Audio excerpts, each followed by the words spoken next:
وفي رحلتنا لبلاد المغرب شفنا غرايب أكاد أجزم بإني ما شفتها ولا راح أشوفها في غير بلاد المغرب.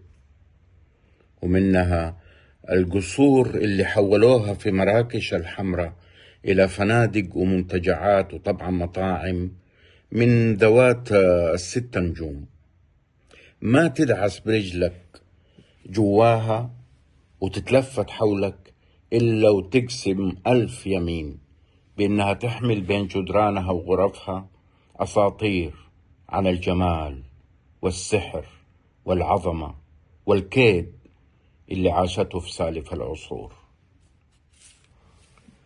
من هذه القصور قصر الياقوت اللي في أطراف مراكش، واللي بنقول لكم من داخله بعض المقتطفات.